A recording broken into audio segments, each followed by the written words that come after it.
warahmatullahi wabarakatuh. Bismillah, alhamdulillah, wassalatu wassalamu ala rasulillah Sayyidina Muhammad ibn Abdillah wa ala alihi wa sahbihi wa mawalah.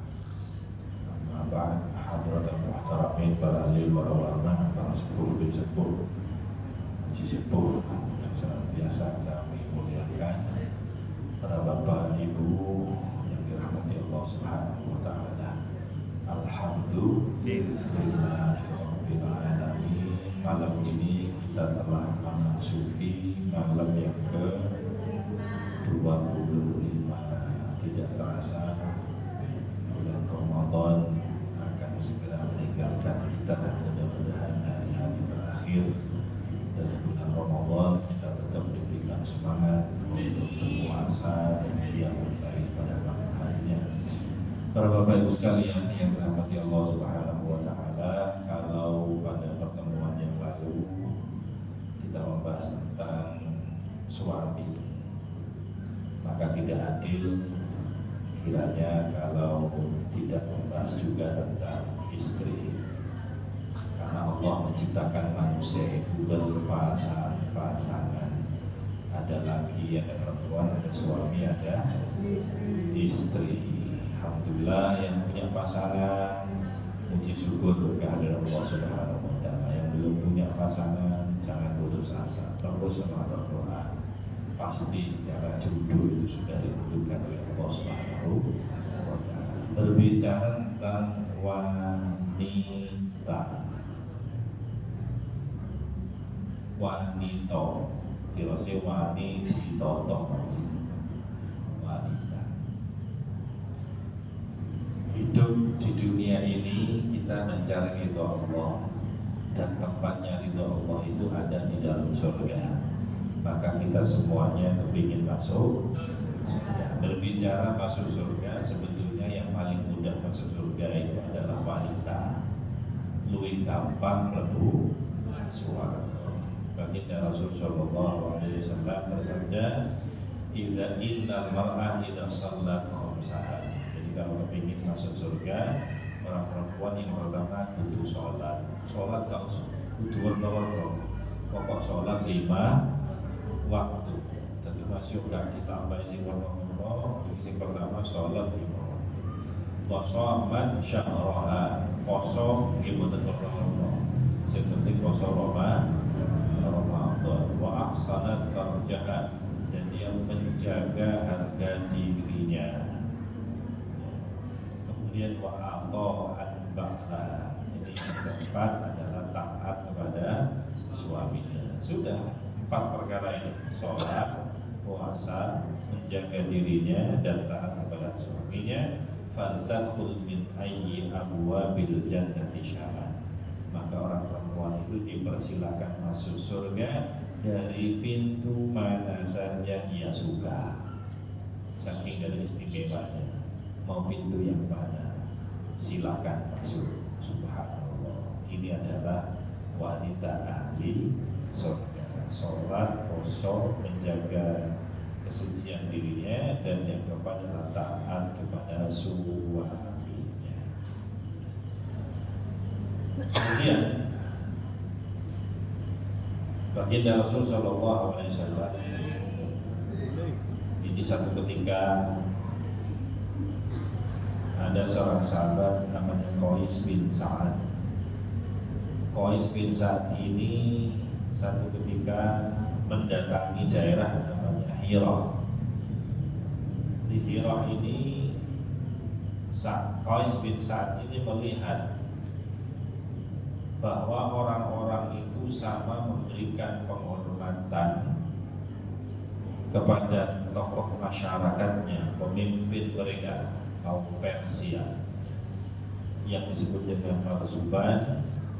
Mereka itu kalau menghormati dengan cara sujud. Jadi untuk menghormati pemimpin kaum Persia yang disebut dengan Marzuban, orang-orang itu kalau menghormat dengan cara sujud.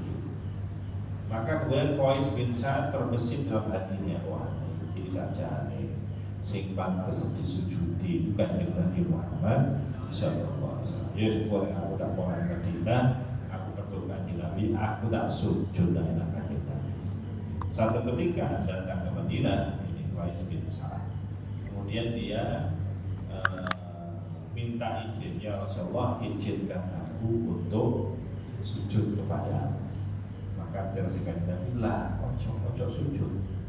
Menungso gak oleh sujud dan menungso liyane. Fataf'alu, jangan kamu lakukan. Lau kuntu amiran ahadan an yasjuda li ahadin la amartul mar'ata tasjuda li zawjiha.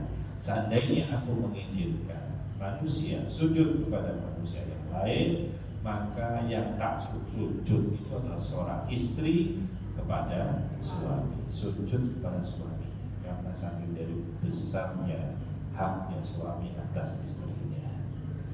Tapi di situ seandainya, berarti tidak. Seandainya boleh sujud, sing tak kon sujud yang wedok sujud nang bojo. Tapi bukan bareng ya, manusia sujud ke manusia, karena sujud itu hanya kepada Allah Subhanahu wa ta'ala.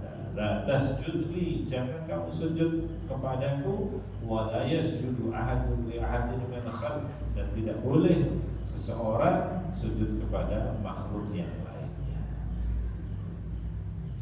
Kemudian di antara kewajiban seorang istri, jadi kalau kemarin kewajiban suami, kewajiban istri adalah taat kepada suaminya. Taat, pokoknya diperintah apapun kudu taat.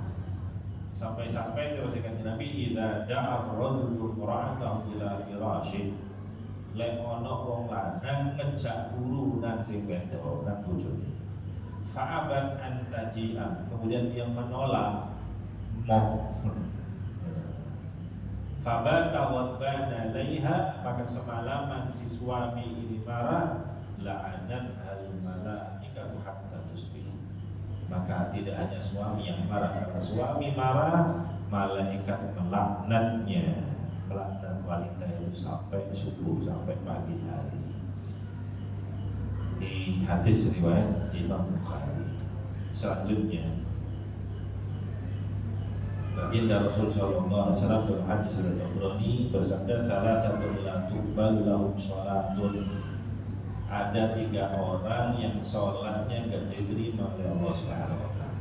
Wala yus'adu lahum ilallah hasanah, dan kebaikan-kebaikannya tidak dilaporkan kepada Allah.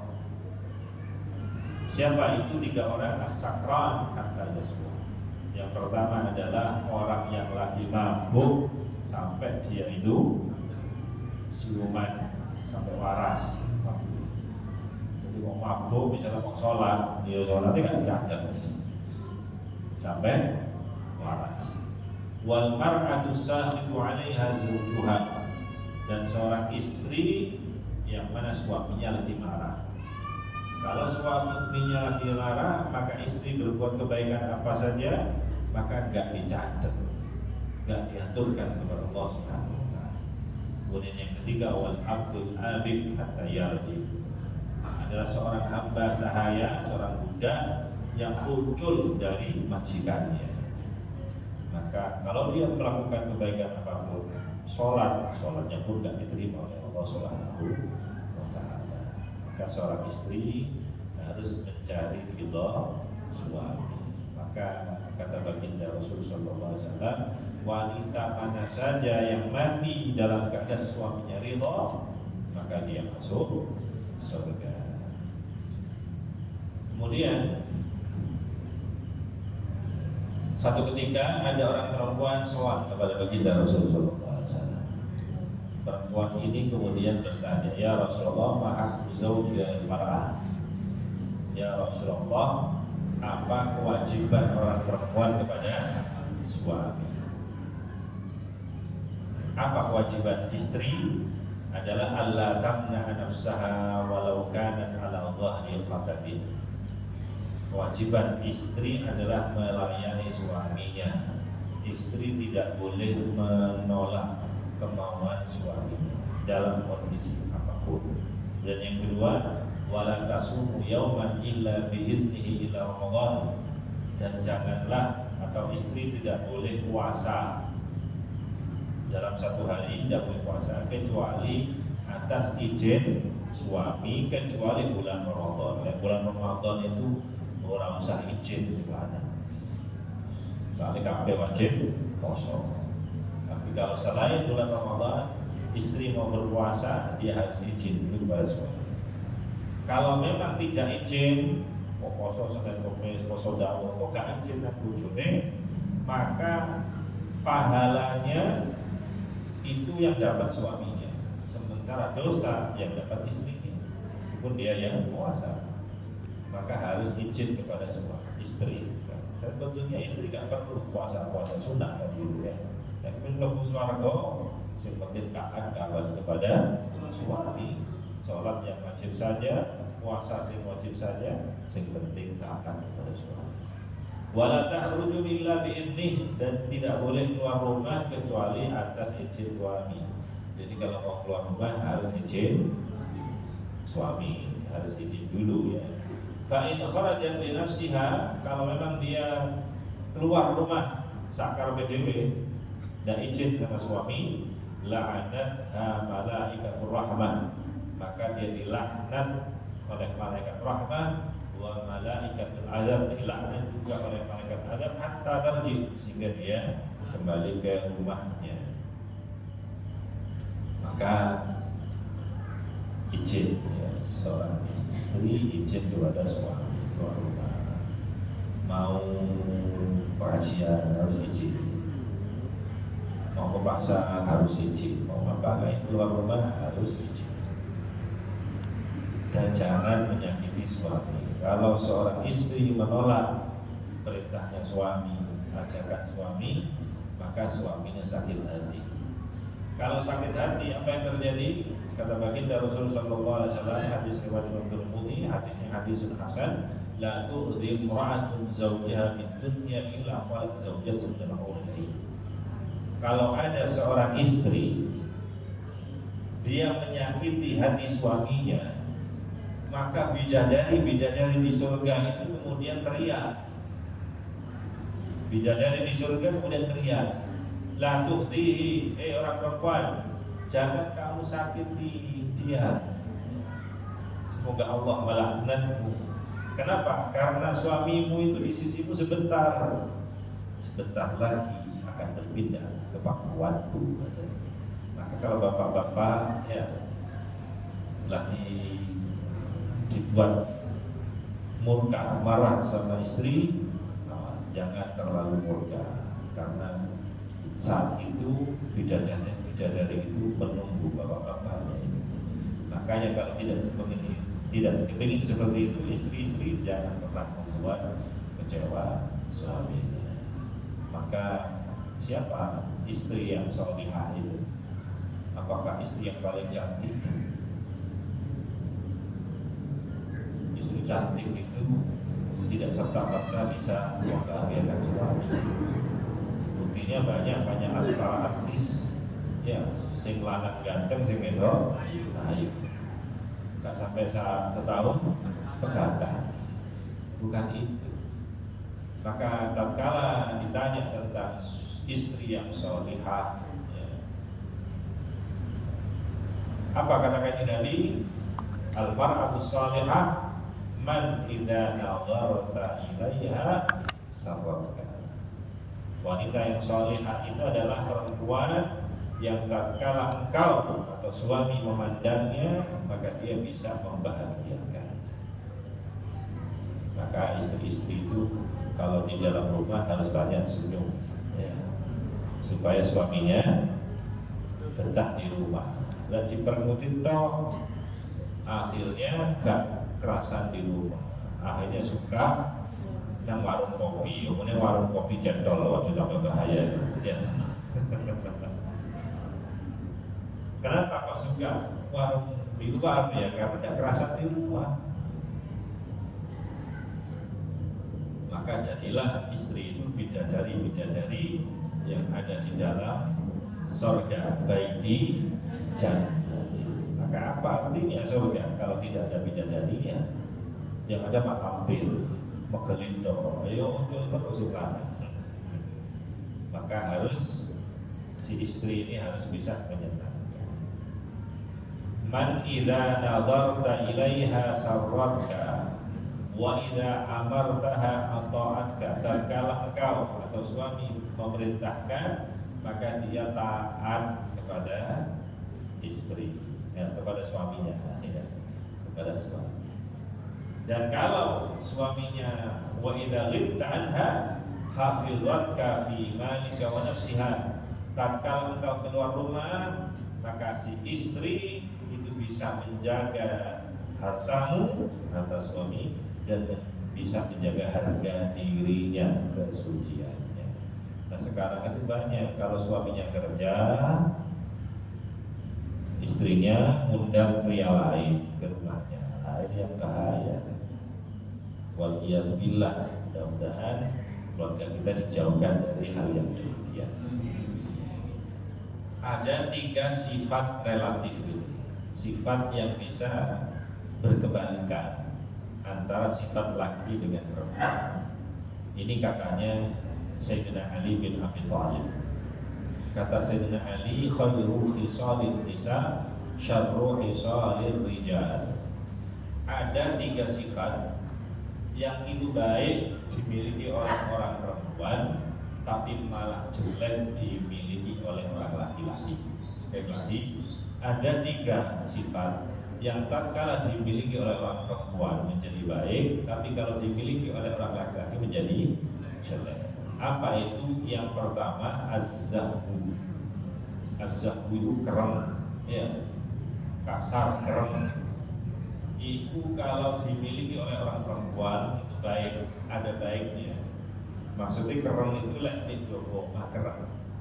Lek kereng tanggane gak wani nyedot, gak wani gudo. Kemudian wal jubnu, kemudian yang kedua adalah lece. Lece ini apik kanggo wong wedok. Tapi lek kanggo wong lanang elek. Sak wali kendel iku lek nang wong wedok elek. Wong wedok jam 12 bengi metu dhewe nang deni namanya. Saking teko kendel. Jadi lece itu bagus. Ada seorang istri dia tidak berani keluar rumah kalau nggak ditemani istrinya, tambah bagus itu. Ya.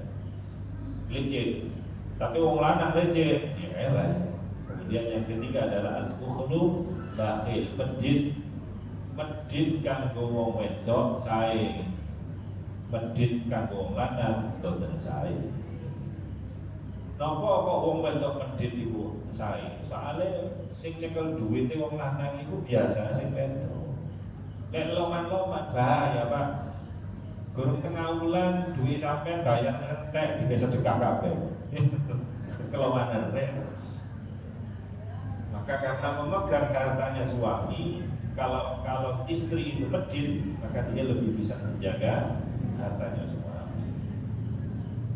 Dan sing loman sing lanang baik, ya. Karena dia punya kuasa atas hartanya. Kemudian di dalam hadis Bukhari Muslim, satu ketika baginda Rasul Sallallahu Alaihi Wasallam bersabda, "Uridunnar, aku diperlihatkan neraka, aku tas ketok neraka. Faidan aktar ahliha nisa, ternyata mayoritas atau paling banyak penduduk neraka itu adalah orang-orang perempuan. Yakfurna, karena mereka kufur, kata-kata. Para sahabat tanya, masa ya Rasulullah itu apa sih enggak percaya Gusti Allah? Dudu kufuriku, dudu kufur kepada Allah mereka itu. Kasusnya adalah yakfurnal ashir wa yakfurnal ihsan. Banyak istri itu kufur kepada suaminya, banyak istri itu kufur kepada kebaikan suaminya. Seandainya ada seorang suami berbuat baik 1 tahun setiap hari, ono salai sepisan sedino ngomong bojoku karo api belas, berarti tidak mengakui kebaikan suami. Itu namanya kufur nikmat, kufur kepada suami. Ini justru yang paling banyak menjerumuskan ke neraka untuk orang perempuan. Jadi bukan karena dia syirik kepada Allah, bukan karena dia mencuri, bukan karena dia berzina, tapi yang banyak memasukkan orang perempuan ke neraka itu karena tidak menghargai kebaikan suami. Dikek belonjo akeh jarine titik, dikek titik meneh lek ngomong wis beras gak dibelanjani kan. Padahal belanja itu ya didelok kemampuannya suami. Jangan dibandingkan suami sendiri sama suami tetangganya, karena pekerjaannya beda, kemampuannya berbeda. Kemudian kata baginda Nabi Muhammad SAW, "Idza hawabatil mar'ah min baiti zawjiha." Lek ono wong wedok minggat dari rumah suaminya, lan tuqbala laha shalatun hatta tati, maka salatnya enggak diterima sampai dia kembali ke rumah suaminya. Wa tad'a yadaha fi yadihi, dan dia meletakkan tangannya di tangan suaminya. Wa taqulu, kemudian istri itu berkata, "Isna masyita." Sepurone Mas, wis sampai kapak-kapak aku trimo wis. Minta maaf. Wa innal mar'ata idza sallat wa lam tad'u li zawjiha ruddat 'alaiha sholatuha hatta tad'u li zawjiha. Wong wedok salat kok gak ndongakne sing lanang, salatnya gak diterima. Maka istri itu harus mendoakan suami. Maka ada benarnya kata kiai-kiai dulu, kiai sepuh, wong lanang iki nek kati rabi ngekek mahar sing larang, sing akeh. Lah terus kok diutang. Lho diutang nggih. Diutang gawe modale kerja. Lho itu kerjane insyaallah barokah. Hasil. Loh, ngono iku ora ono syariat. Cuma bareng dipikir-pikir. Iya, siji jangankan diutang. Lek pancen sing wedok iki Mas, gawe sampean ae wis mahare tak kekno sampean. Rabu. Enggak masalah. Itu haknya 100% istri. Lek diutang, mahare sing minta 10 juta, sing utang juta tak utang lagi. Tak kayak modal, kayak tambahan modal. Oh ya Mas, tak apa-apa. Satu, itu berarti menandakan istrinya itu istri yang sholihah. Dia bersedia untuk hidup bahagia, ya mau hidup susah juga, bahkan mau memulai hidup dari nol. Sekarang mencari istri atau wanita yang mulai dari nol itu susah, kecuali pegawai di POM ya. Pegawai di POM mulai dari nol Pak ya. Maka susah. Maka tatkala seorang istri itu diutangi kok gelem maharnya tadi sing 5 juta kalian kok gelem diutang, ngutangi kok gelem, berarti dia itu luar biasa, berarti setia dan wani berkorban, hidup sorok dengan suami, bukan mau enaknya saja. Kemudian yang kedua, kalau istri mau meminjam uang, mesti istrinya ketar-ketir, oh lek usahane masku iki gak laku, alamat duitku gak balik.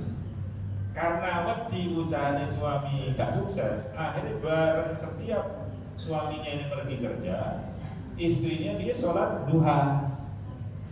Duha no cek usahane sukses, lek sukses kok dibalik utangnya, lek iso ditambahi kan oleh bonus kan. Makanya dia mendoakan terus lah, karena istrinya mendoakan terus, maka itulah kemudian usahanya suaminya bisa bertambah sukses. Kemudian tugas istri itu berat, kewajibannya sampai-sampai sama kanjeng Nabi disuruh sujud seandainya Rasul mengizinkan manusia sujud kepada orang lain. Di dalam hadis yang lain disebutkan lau anna zauja salam min ahadi min kharahi damun, seandainya seorang suami kemudian dari salah satu hidungnya ini keluar darah, ya keluar darah, wa minal akhar sadidun, dari lubang yang lain keluar nanah, fala haisatul mar'ah ma addat haqqa zawjiha, kemudian saking dari praten sing wedok iki napa jenenge nyedot dua napa darahnya itu bukan dengan tangan tapi dicucuk. Loh, belum tuntas dia melaksanakan kewajiban kepada suaminya. Saking tekok apote, ya. Satu ketika orang-orang perempuan, ada beberapa orang, dia datang menghadap kepada baginda Rasulullah SAW.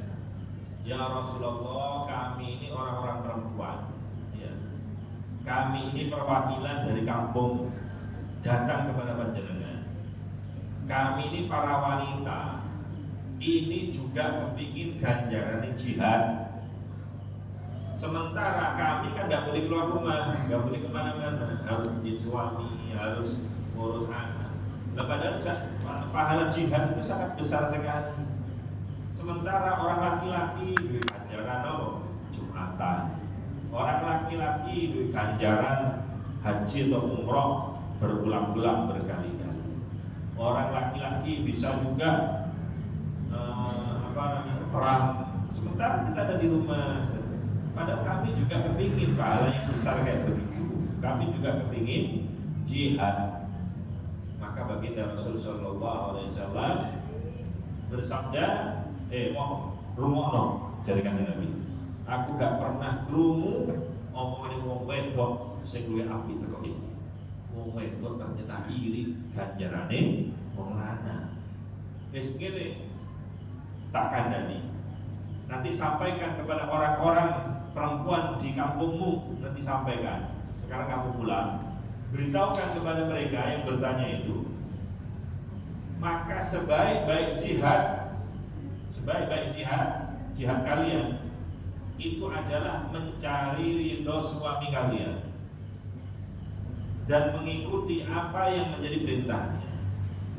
Seandainya kamu bisa berbuat demikian, wahai wanita, maka itu tidak kalah dengan pahalanya orang jihad. Masya Allah, wanita-wanita itu kemudian pulang dalam keadaan senang sambil bertahlil, bertahmid dan bertakbir. Allahu Akbar, la ilaha illallah.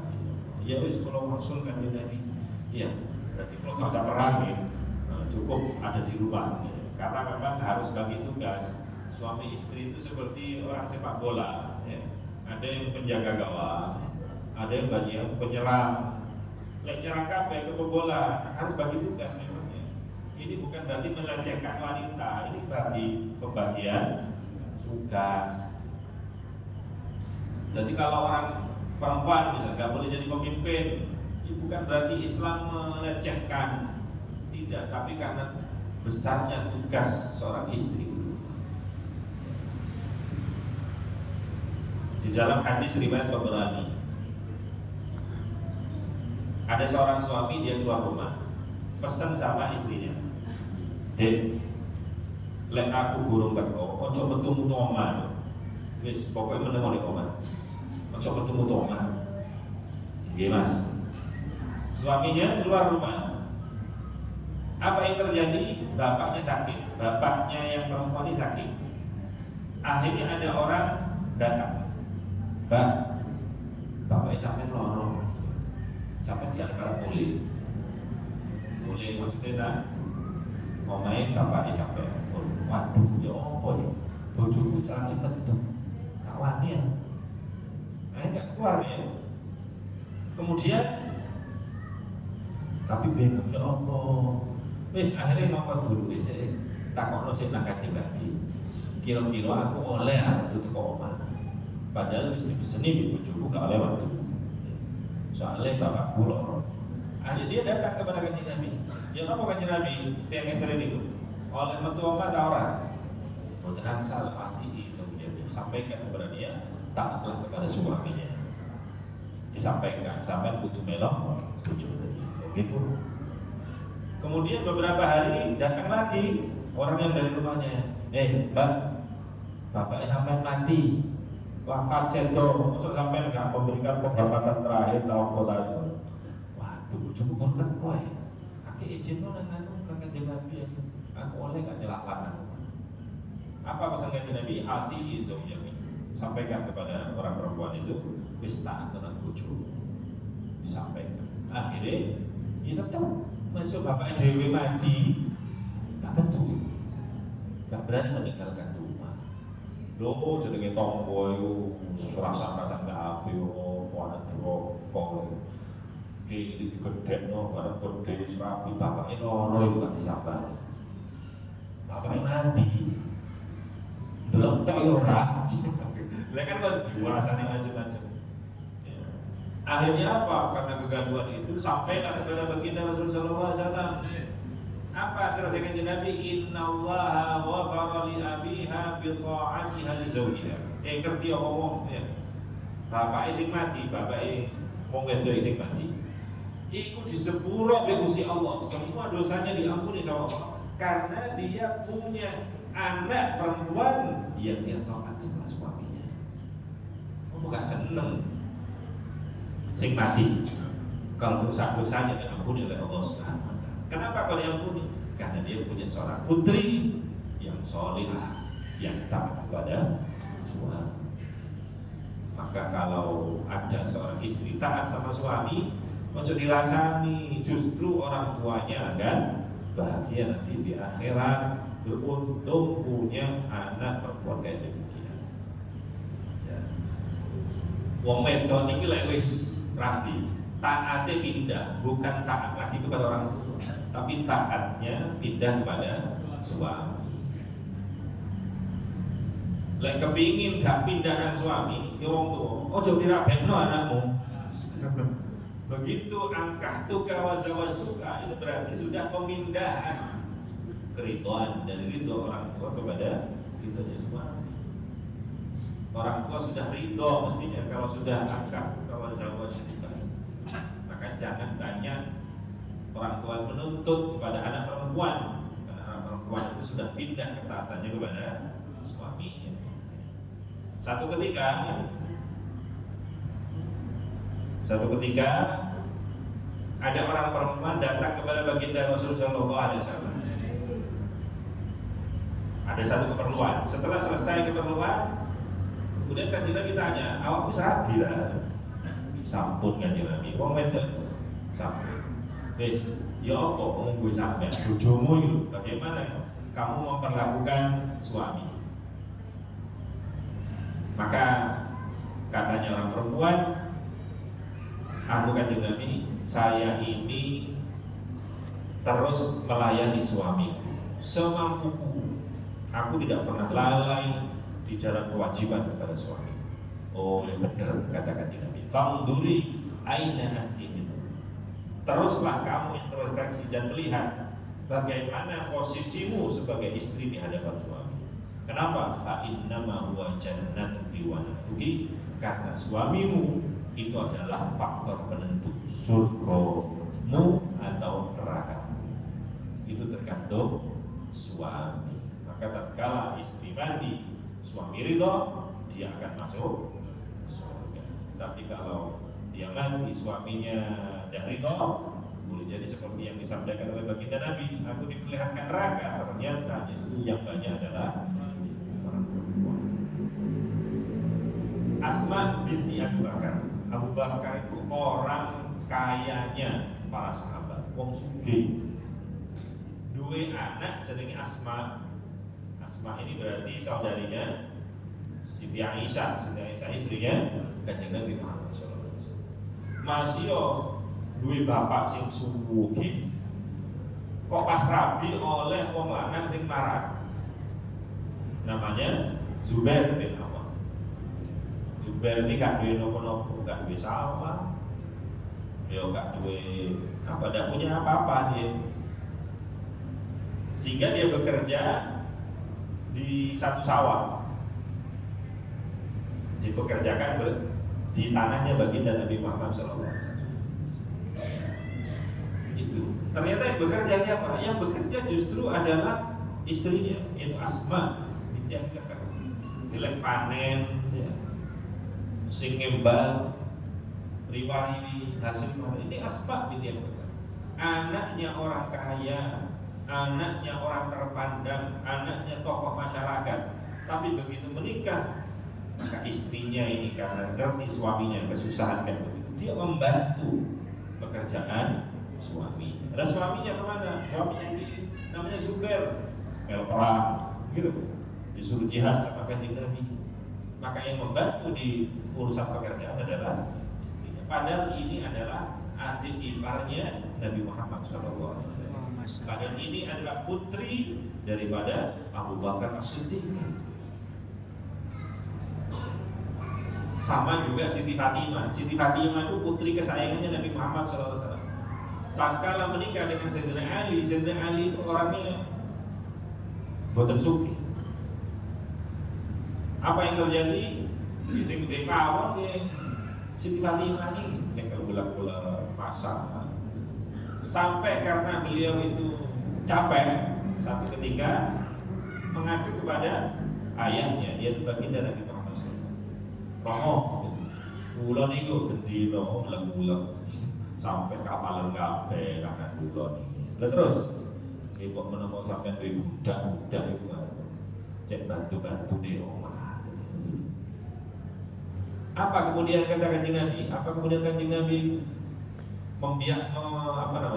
memberikan keistimewaan kepada putrinya dikai budak? Terus Kanjeng Nabi, wis ngene wis. Dulu sama tak kei perkara sing luwih penak ketimbang budak, ketimbang pembantu. Napa niku Kanjeng Nabi? Ngene, lek awakmu kate turu maca subhanallah 33. Alhamdulillah 33, Allahu Akbar 34, dadi ping 100. Iku luwih apik ketimbang awakmu duwe pembantu. Dan doa ini bisa dengan praktekkan. Jadi kesel-kesel karena pekerjaan saya, cek kesel, proses kesel. Lek kali itu wiridan, disik. Foto karo wiridan sholat, belum dulu. Tapi Kanjeng Nabi tidak memanjakan putrinya, padahal putri yang paling disayang itu adalah Siti Fatimah. Tapi begitu dibiarkan sama Kanjeng Nabi, nggak dikasih fasilitas yang mewah, disuruh melayani suaminya, mencari ridho suaminya.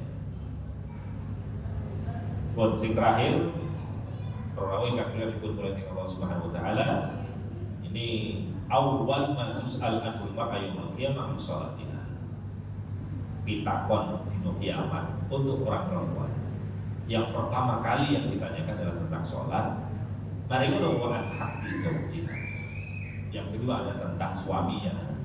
Bagaimana dia mencari ridho suaminya, bagaimana dia melayani suaminya, baik apa tidak. Itu tadi pitakon dino kiamat. Maka berbaik-baiklah seorang istri kepada suami. Istri harus berlaku baik kepada suami, tidak pandang suaminya kayak apa. Kadang kalau istri kan, bojoku ngono, aku yang ngono, ini orang oleh. Terlepas suaminya kayak apa, istri wajib selama menjadi istri belum dicerai, jadi tetap wajib berbuat baik kepada suaminya. Coba lihat Siti Aisyah. Siti Aisyah adalah wanita salihah. Meskipun suaminya siapa? Punya suami Fir'aun, bojone Fir'aun, bojone kafir, bojone ngaku pangeran, tapi istrinya salihah, beriman kepada Allah Subhanahu Wa Taala dan tetap melayani suaminya. Kenapa? Karena istri melayani suami itu bukan karena kebaikan suaminya, tapi karena itu perintahnya Allah Subhanahu wa Ta'ala. Maka selama statusnya menjadi istri, maka harus dia wajib, seorang istri harus melayani suami dan berbakti kepada suami, mencari ridhonya suami. Kalau istri sudah dapat ridhonya suami, maka dia akan diperintahkan masuk surga dari pintu mana saja.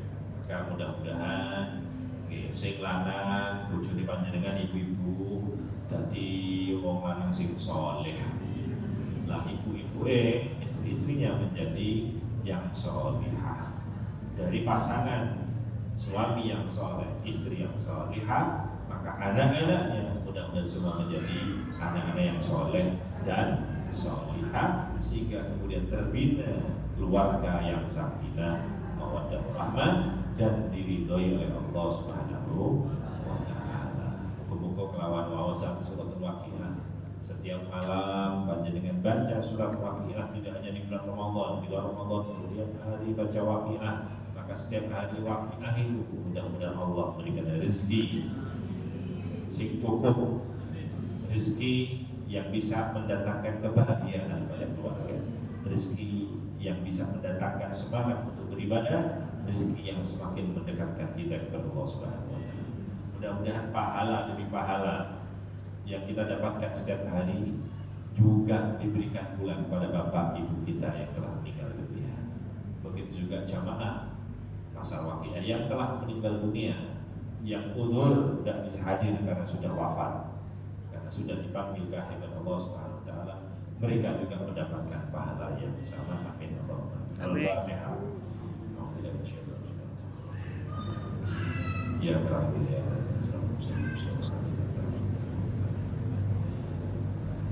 ini keuangan kasih kebetulan bahwa dan salam alaikum warahmatullahi wabarakatuh. Wassalamualaikum warahmatullahi wabarakatuh.